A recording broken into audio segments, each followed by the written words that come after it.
Hello दोस्तों, नमस्कार। स्वागत है आपका डीएस गुरुजी पर। कंप्यूटर टेस्ट नंबर 2 है ये। यहाँ पर हम बहुत कम समय में बहुत ज़्यादा क्वेश्चन करने की कोशिश करते हैं। टोटल हमारे पास 625 क्वेश्चन है और हम 625 से स्टार्ट कर रहे हैं इस बार और 1 तक हम जाएंगे, ठीक है। और इसमें कुछ पार्ट्स भी लगेंगे, हो सकता है सेकंड पार्ट भी चल रहा है, फिर थर्ड पार्ट, 4 पार्ट, 6 पार्ट आएगा। इस प्रकार से कंप्यूटर के जितने भी प्रश्न हैं वो सारे प्रश्न हम कर लेंगे एग्जाम से पहले। इससे आपके जितने भी प्रश्न एग्जाम में आएंगे उन सारे प्रश्नों को आप पहले ही निकाल लेंगे तो बहुत ज़्यादा फायदा आपका होने वाला है। दूसरी बात यहाँ पे मैं बता दूं, ये पीडीएफ आपको मिल जाएगा। ये पीडीएफ हमारे साइट पे अपलोडेड है, लिंक डिस्क्रिप्शन में मैंने दे रखा है।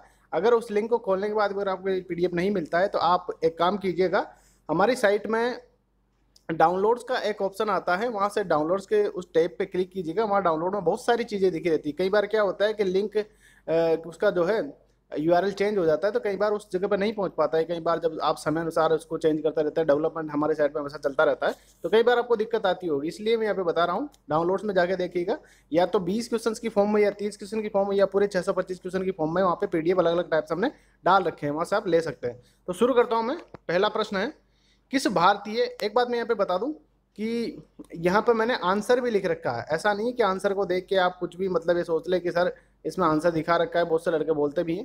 तो मैं आपको बता दूं, आंसर हमने इसलिए लिखे हैं कि दोस्तों जब भी आप पढ़ाई करते हो तो आप आंसरों को देख के ही पढ़ाई किया कीजिए।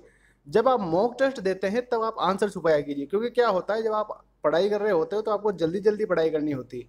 और जब आप जल्दी जल्दी पढ़ाई करते हैं तो डेफिनेटली अगर आ रहा है तो ठीक है, नहीं आ रहा है तो आप आंसर देखेंगे इसी, ठीक है नहीं है। अगर आप आंसर को सोचने लग जाएंगे तो सोचने का काम मॉक टेस्ट में कीजिएगा। तो शुरू करते हैं। पहला प्रश्न यहाँ पर है, किस भारतीय टेलीकॉम ऑपरेटर ने हाल ही में अपने ग्राहकों के लिए स्पीड पे स्पीड यानी एक स्पीड पे सेवा है जो शुरू की है। दोस्तों इस टेलीकॉम कंपनी का नाम है बीएसएनएल, भारत संचार निगम लिमिटेड इसका फुल फॉर्म है। इन्होंने अपने ऑपरेटर्स के लिए, अपने जो ग्राहक हैं उनके लिए, ये टेलीकॉम ऑपरेटर कंपनी है, एक सेवा शुरू की है। उसमें स्पीड पे यानी जितनी स्पीड का आप इंटरनेट यूज करना चाहते हैं उस स्पीड के साथ आप पे कर सकते हैं। इस प्रकार की ये सेवा है। कौन सा दूर संचार सेवा प्रदाता 2014 दिसंबर में वीवो आईपी इंटरनेट के उपयोग के लिए अलग दर चार्ज करने की योजना बना रहा है? दोस्तों एक होता है वीवो आईपी। यहाँ पर जानने की बात यह है, वीवो आईपी आपको पता नहीं होगा क्या होता है। वीवो आईपी होता है जब आप इंटरनेट के माध्यम से ही फ़ोन कॉल करते हैं। तो ऐसे टेलीफोन भी आते हैं जो सिस्को कंपनी के होते हैं या अदर कंपनी के भी होते हैं, जिसमें आप इंटरनेट के माध्यम से बात कर सकते हैं, फ़ोन कर सकते हैं। तो उसे क्या है, इंटरनेट के ही दर लगती है और ज़्यादा पैसा उसमें लगता नहीं है। तो उस सिस्टम का ज़्यादा यूज़ किस में होता है, कंपनी वगैरह में होता है, बड़े बड़े कंपनी होती है, वहाँ पर वीवो आईपी नंबर से ही फ़ोन किया जाता है। तो उसके लिए अब एयरटेल जो है अलग चार्ज करेगा, अलग चार्ज उसके लिए लेगा। अगला प्रश्न है, हाल ही में ट्राई ट्राई जानते हैं, ये एक संगठन है, ये किस संभावित अधिसूचना के साथ आया है? बेसिकली ये क्या करता है संगठन ट्राई जो है, इंटरनेट के जितने भी प्रोटोकॉल रूल वगैरह होते हैं इन पे अपने नियम बनाता है, देता है कि ऐसे ऐसे ये चीज़, ये इनका उल्लंघन आपको नहीं करना है। इंडिया में इसको ट्राई के नाम से जाना जाता है। तो ये जो है नई अधिसूचना के साथ आए। नई अधिसूचना इसकी यह है, pen India mobile number portability की नई सूचना इसने दी है। हाल ही में एप्पल पर किस कंपनी के साथ पेटेंट के उल्लंघन के आरोप में जुर्माना लगाया गया? ये करंट का भी प्रश्न है, ये कंप्यूटर का भी प्रश्न है। दोस्तों स्मार्ट फ्लैश एलएलसी एक कंपनी है, एलएलसी। इन्होंने क्या किया था, एप्पल के ऊपर एक चार्ज ठोका था। उस चार्ज ये था कि इनके प्रोडक्ट का पेटेंट जब से इनके पास था उसको एप्पल ने यूज किया था, इस वजह से उसको जुर्माना भरना पड़ा। अगला प्रश्न है, पर्सनल कंप्यूटर इनमें से किसके साथ जुड़े हुए होते हैं? दोस्तों पर्सनल कंप्यूटर होते हैं जो नेटवर्क के साथ जुड़े हुए होते हैं। पर्सनल कंप्यूटर सुपर कंप्यूटर के साथ जुड़ सकते हैं, लेकिन जरूरी नहीं कि उनके साथ ही जुड़े। इंटरप्राइजेज के साथ भी नहीं जुड़े होते, सर्वर के साथ भी कंफर्म नहीं है जुड़े हैं या नहीं जुड़े हैं। कई बार क्या होता है कि आपके घर में कंप्यूटर रखा हो, पर्सनल कंप्यूटर आपका है, वो जरूरी थोड़ी सर्वर के साथ जुड़ेगा। तो वो किसके साथ जुड़ा होता है? नेटवर्क के साथ वो जुड़ा होता है, अगर उसको नेटवर्क एक्सेस करना है तो। अदरवाइज उसके साथ भी नहीं जुड़े तो भी काम हो जाता है ऑफलाइन। मनुष्य की स्मरण शक्ति कंप्यूटर की तुलना में होती है। दोस्तों मनुष्य की स्मरण शक्ति कंप्यूटर की तुलना में बहुत सामान्य होता है, मनुष्य इतना ज़्यादा सोच ही नहीं सकता। अगला प्रश्न अपने पास है, कंप्यूटर की क्षमता कितनी होती है? दोस्तों कंप्यूटर की क्षमता जो है, कई बार हम मानते हैं कि यार कंप्यूटर तो बहुत ज़्यादा सोच सकता है, सब कुछ कर सकता है, सभी अनंत लेवल तक काम कर सकता है, तो इसकी क्षमता तो इन्फाइनाइट होना चाहिए, अनंत होना चाहिए, और हम असीमित पे टिक करके आ जाते हैं। लेकिन इसका आंसर सीमित है, क्योंकि क्या है, कंप्यूटर को कौन बनाता है? इंसान बनाता है। और जब इंसान उसमें प्रोग्रामिंग करता है तो उसमें डालता है डेटा, यहाँ से लेकर के यहाँ तक का वो काम कर सकता है। जैसे कैलकुलेटर है ना, वो एक पर्टिकुलर संख्या होती है उस तक ही मल्टीप्लाई कर सकता है, उसके बाद वो नहीं कर सकता। देखा होगा आपने, कंप्यूटर भी ऐसा ही है, पर्टिकुलर रेंज तक ही वो काम कर सकता है, तो वो सीमित होती है। कंप्यूटर के कार्य प्रणाली के मुख्य अवयव कौन कौन से हैं? दोस्तों कंप्यूटर के कार्य प्रणाली के मुख्य अवयव जो है मैंने आपको बताया था, ये हिंदी में लिखा हुआ है, अंग्रेजी में मैंने बताया था। इनपुट होता है, आउटपुट होता है, और उसके अंदर कंट्रोल यूनिट होती है। तो निर्गम इसको कहते हैं, और बहिर्गम कहते हैं, निवेश कहते हैं। बी जो है इंटरनेट है, इंटरनेट इसके मुख्य प्रणाली में शामिल नहीं होता। अगला प्रश्न है, सीपीयू का विस्तृत रूप क्या है? सेंट्रल प्रोसेसिंग यूनिट होता है दोस्तों, पता होगा आपको। कंप्यूटर के कार्य करने का सिद्धांत क्या है? दोस्तों कंप्यूटर के कार्य करने का सिद्धांत जो है वो प्रोसेस है। कंप्यूटर में बेसिकली आप देखते होंगे तो प्रोसेसिंग ही होती है, आपने देखा होगा, कभी कभी लिखा भी आता है कंप्यूटर की विंडो पे। एक बात मैं और बताऊँ, इसमें बहुत ईजी प्रश्न भी है, बहुत हार्ड प्रश्न भी है, करंट के प्रश्न भी है, तो आप इसको ऐसा ना लें। संपूर्ण प्रश्नों का समावेश हमने इन 625 क्वेश्चनों में किया है। प्रोसेस डेटा को क्या कहते हैं? दोस्तों जो डेटा प्रोसेस हो चुका उसे आउटपुट ही तो कहेंगे हम। जैसे मान लो कि आपने कुछ भी डेटा दिया, डबल क्लिक किया, क्लिक करने पर आपका फोल्डर खुल गया, तो वो डेटा प्रोसेस हो गया। तो फोल्डर जब खुल गया तो आपके सामने आउटपुट ही आया। आउटपुट में क्या देखा, उस फोल्डर में क्या क्या डेटा है, उसमें पिक्चर है, वीडियो क्या है उसके अंदर। अगला प्रश्न है, निम्न में से कंप्यूटर के सभी भागों के बीच सामंजस्य स्थापित करता है? दोस्तों कंट्रोल यूनिट है, सभी भागों के बीच सामंजस्य स्थापित करता है। अगला प्रश्न अपना है, इनपुट और आउटपुट के रूप में रूपांतरण किसके द्वारा किया जाता है? दोस्तों इनपुट और आउटपुट के रूप में रूपांतरण जो होता है वो, पहला ऑप्शन दे रखा है मेमोरी, दूसरा पेरिफेरल द्वारा, तीसरा इनपुट आउटपुट द्वारा, और डी सीपीयू द्वारा। तो दोस्तों मेमोरी के द्वारा तो होगा नहीं, क्योंकि मेमोरी तो अपन उसको रन करने में, प्रोसेस करने में काम में लेते हैं, या स्टोर करने में काम आती है मेमोरी। तो पेरिफेरल के द्वारा भी नहीं होता। अगर अपन यहाँ पे देखें इनपुट आउटपुट डिवाइस होते हैं, तो अपन इनपुट देते हैं, आउटपुट लेते हैं, उसमें भी कुछ नहीं होता है। सीपीयू के द्वारा सारा काम होता है। तो रूपांतरण जो करते हैं सीपीयू के द्वारा करते हैं। आंसर यहाँ देख लेते हैं, आंसर भी सीपीयू ही है। अगला प्रश्न है, सीपीयू के एएलयू में, सीपीयू होता है सेंट्रल प्रोसेसिंग यूनिट, एएलयू होता है अर्थमेटिक लॉजिक यूनिट में डेटाबेस होते हैं। क्या होता है दोस्तों? रजिस्टर्स होते हैं सीपीयू एएलयू में। इजी क्वेश्चन है।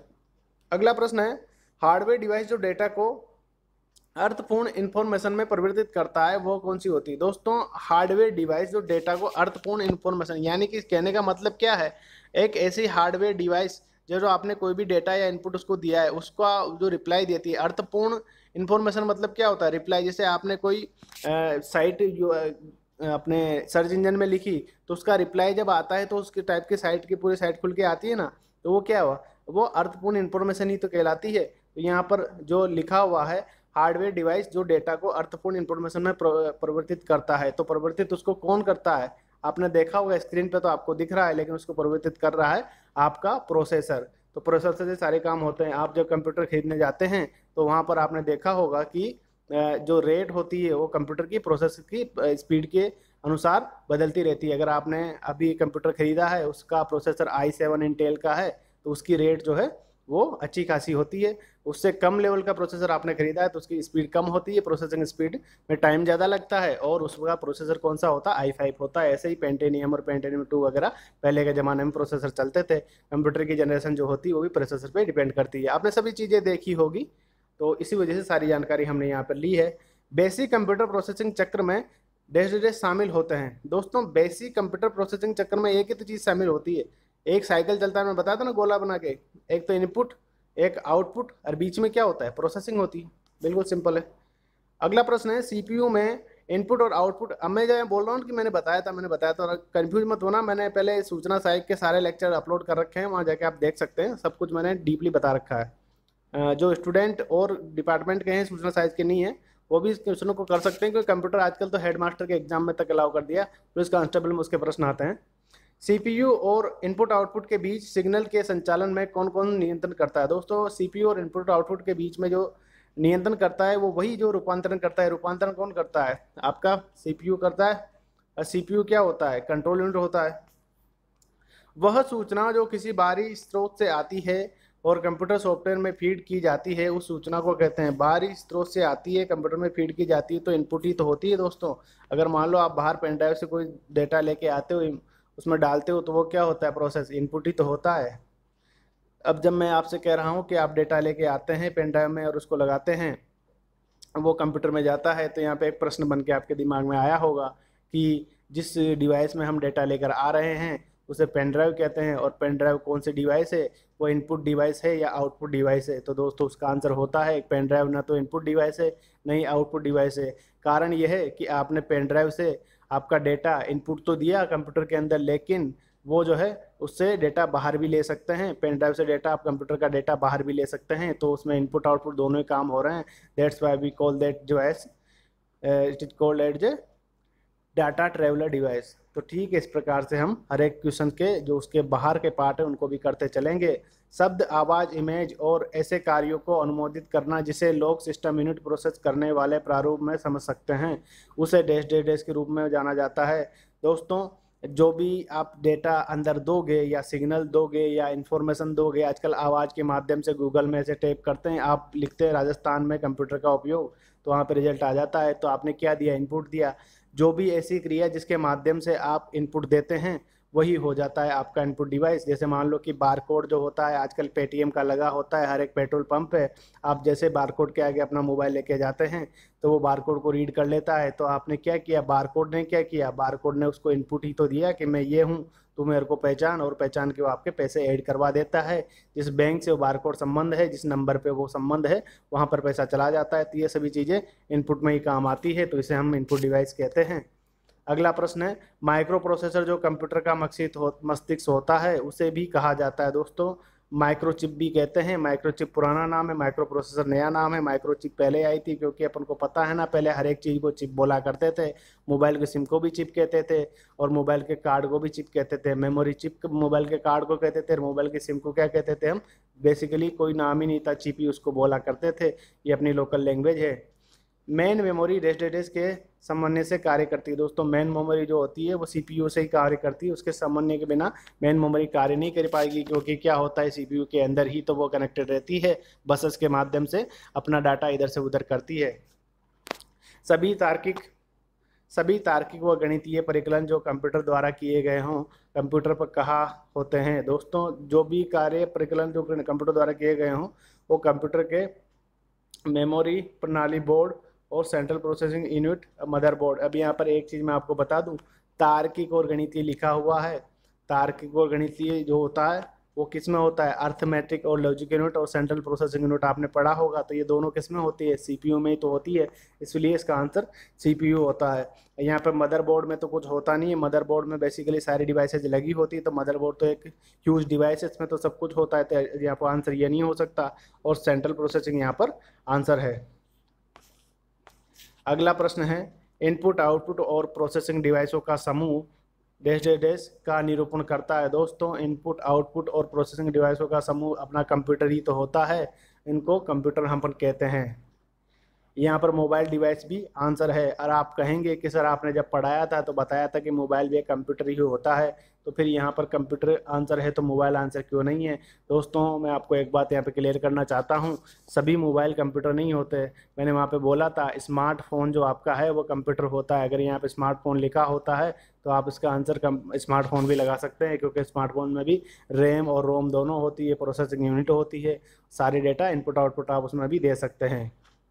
अगला प्रश्न अपना है, कंप्यूटर में अधिकांश प्रोसेसिंग डैश डैश डैश में होती है। दोस्तों, अधिकांश प्रोसेसिंग सीपीयू में कंप्यूटर में होती है। आप कभी भी प्रोसेसिंग का नाम आए तो सीपीयू में ही लगाना है, क्योंकि सीपीयू के अंत में क्या आता है, सेंट्रल प्रोसेसिंग यूनिट। सेंट्रल यानी केंद्र है वो किसका, प्रोसेसिंग यूनिट का। अपना केंद्र क्या है, इंडिया का। इंडिया का केंद्र दिल्ली है, क्योंकि राजधानी जो होती है वही केंद्र होता है। इसी प्रकार है, कंप्यूटर की राजधानी अगर आप कहना चाहें तो सीपीयू को कह सकते हैं।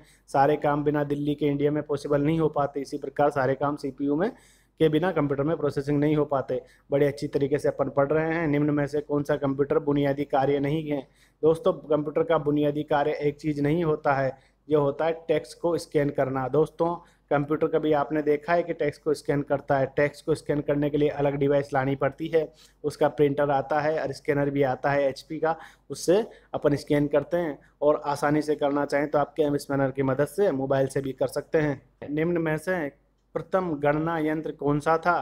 दोस्तों, ये प्रश्न जीके में भी कई बार पूछा जाता है, और आप कंप्यूटर की जब आप पढ़ाई कर रहे हो तो इसमें भी आपको ये आना चाहिए। ज़्यादातर लोग है ना, इसमें कंप्यूटर की जगह आप क्या आंसर लगा के आते हो, कैलकुलेटर लगा देते हो, जबकि इसमें कैलकुलेटर की जगह कौन सा आंसर होता है आपको पता होगा। अबेकस एक डिवाइस बनी थी जो क्या करती थी, गणना करने के काम आती थी, और उसी के बाद फिर कैलकुलेटर प्रचलन में आया था जो अभी तक चलता है। अबेकस इसका आंसर है। अगला प्रश्न अपना है, पैक मैन नामक प्रसिद्ध कंप्यूटर किस काम के लिए बना था दोस्तों? पैकमैन जो था वो खेलने के लिए बना था, और पैकमैन खेलने के काम में आता था। वो वीडियो गेम टाइप का कंप्यूटर होता था। किसने प्रथम मैकेनिकल कैलकुलेटर का निर्माण किया था दोस्तों? मैकेनिकल कैलकुलेटर का निर्माण करने वाले जो थे ब्लेज पास्कल उनका नाम है। उन्होंने सबसे पहले कैलकुलेटर का निर्माण किया था। एक बात मैं आपसे पूछना चाहता हूँ कि आपका कंप्यूटर की जो स्क्रीन होती है वो तो होती है एलईडी एलसीडी, उसमें ग्राफिक्स होते हैं, लेकिन आपके कैलकुलेटर की जो स्क्रीन होती है उसमें आपको नंबर दिखते हैं, वो ऐसे डिजिटल फॉर्म में नंबर होते हैं। उस स्क्रीन को क्या कहते हैं अपन? ये भी पूछा गया प्रश्न है। उस स्क्रीन को अपन कहते हैं 7 सेगमेंट स्क्रीन। भूलेंगे तो नहीं? कौन सी स्क्रीन? 7 segment screen. अगला प्रश्न अपना है, निम्न में से किसने पंच कार्ड का आरंभ किया था दोस्तों? पंच कार्ड का आरंभ किसने किया था? ये प्रश्न का आंसर आपको देना है। यहाँ पर हमने 3 ऑप्शन दिए हैं क्वेश्चन में, तीनों ही ऑप्शन नहीं है, ये तीनों ऑप्शन जो है गलत है। आपको सही ऑप्शन जो है कमेंट करना है। भले आप गूगल से सर्च करके करें या आपको पता है तो वो करें, लेकिन आपको कमेंट करना है। वैसे चाहें तो इसको गूगल से सर्च करके अभी भी कमेंट कर सकते हैं, क्योंकि आप खुद करेंगे तो आपको याद हो जाएगा वो। अगला प्रश्न अपना है, एनालॉग कंप्यूटर का क्या अर्थ होता है दोस्तों? एनालॉग कंप्यूटर का अर्थ इतना ही होता है, एनालॉग जो है डीमोडिफाइड टेक्नोलॉजी होती है, और जो डिजिटल टेक्नोलॉजी है वो मॉडिफाइड टेक्नोलॉजी होती है। सबसे पहले हर एक चीज़ एनालॉग में ही प्रचलन में आई थी, बाद में उनको डिजिटल में बदल दिया गया। फॉर एन एग्जांपल मैं आपसे बात करना चाहता हूँ कि घड़ी आपने देखी होगी, घड़ी के अंदर पहले सुइयाँ चलती थी, लेकिन अब घड़ी के अंदर सुई नहीं आती, घड़ी के अंदर नंबर चलते हैं। इसी प्रकार से मोटरसाइकिल के जो मीटर आते थे, पहले उनमें सुइयाँ चलती थी, अब उनमें सुइयाँ नहीं चलती है, उसमें डिजिटल मीटर आ गए हैं। तो जो डिजिटल है वो तो डिजिटल टेक्नोलॉजी होती है, और उससे पहले वाली जो सुई वाली टेक्नोलॉजी थी वो थी एनालॉग टेक्नोलॉजी। इसी प्रकार से कंप्यूटर में भी ऐसा होता है। एक अपना सिग्नल का प्रकार भी होता है, सिग्नल होता है एनालॉग सिग्नल और digital signal. Digital signal discrete होता है, एनालॉग सिग्नल एनालॉग होता है। तो इस प्रकार से निम्नतर जो प्रोसेसिंग स्तर के संप्रेषित जो करता है वो होता है एनालॉग कंप्यूटर का कार्य। अगला प्रश्न है, निम्न में से सबसे तेज कौन सा है? सीडी रोम, रैम, कैच और रजिस्टर। रजिस्टर जो होता है वो सबसे तेज काम करता है, सीपीयू में ये लगाया जाता है। अगला प्रश्न है, आकार के आधार पर कंप्यूटर के कौन से प्रकार नहीं है दोस्तों? आकार के आधार पर ऑप्टिकल कंप्यूटर का प्रकार नहीं है। प्रथम पीढ़ी के कंप्यूटर में मुख्य इलेक्ट्रॉनिक घटक कौन सा था दोस्तों? प्रथम पीढ़ी का आपने पढ़ा होगा। सबसे पहले क्या आया था? सबसे पहले वैक्यूम ट्यूब आई थी, फिर उसके बाद आगे आगे उसका आविष्कार हो चुके हैं अलग नए, और अब अपने क्या आते हैं, अपने इंटेल के प्रोसेसर अभी प्रचलन में हैं, और अभी हम 5वीं पीढ़ी के कंप्यूटर इस्तेमाल करते हैं। भूलोगे तो नहीं? हम जो नेटवर्क सिस्टम इस्तेमाल करते हैं वो भी 5वीं पीढ़ी का आने वाला है। 4G तो अपन जनरेशन इस्तेमाल कर ही रहे हैं, 5वीं पे काम चल चुका है, उनके बैंड बिक चुके हैं, और बहुत जल्दी इंडिया में 5वीं जनरेशन भी नेटवर्किंग की प्रदान की जाएगी। तो आपका कंप्यूटर भी 5वां हो जाएगा, और आपका जो नेटवर्क है वो भी 5वां होने वाला है। तो आपको दोनों चीज़ें करंट के साथ ध्यान में रखनी है। निम्न में से कंप्यूटर की कौन सी एक विशेषता होती है दोस्तों? सीडी फ्लॉपी गेम गति। गति इनकी विशेषता होती है। सीडी फ्लॉपी गेम जो होता है ये तो बाहर से डालने पड़ते हैं इसके अंदर। अगला प्रश्न अपना है, एनालिटिक इंजन का निर्माण किसने किया था? एनालिटिक इंजन का निर्माण किया था दोस्तों चार्ल्स बेबेज ने, और ये चार्ल्स बेबेज जो थे इन्होंने ही कंप्यूटर का निर्माण भी किया था। थर्ड जनरेशन के जो कंप्यूटर हैं उनके मुख्य घटक कौन से हैं दोस्तों? थर्ड जनरेशन के कंप्यूटर के मुख्य घटक जो होता है ये होते हैं आईसी जो होते हैं। यहाँ पर LIC लिखे हुए हैं, LIC गलत है, आप ध्यान रख लेगा। इसका आंसर होता है जो IC होता है, LIC नहीं होता है। तो आज हमने 90 तक प्रश्न किए हैं। आगे के लेक्चर में हम इसके आगे के प्रश्न करेंगे। कमेंट करके आप मुझे बताएं आपको ये लेक्चर कैसा लगा। ये PDF मैं आपको दे दूंगा, हमारे साइट से ले लीजिएगा। और तमाम प्रकार के कोई भी डाउट या क्वेश्चन आपको मिले हैं तो कमेंट करके पूछिएगा, सबका आंसर मैं दूंगा। फिलहाल के लिए धन्यवाद, बने रहिए DS गुरुजी के साथ। Thank you.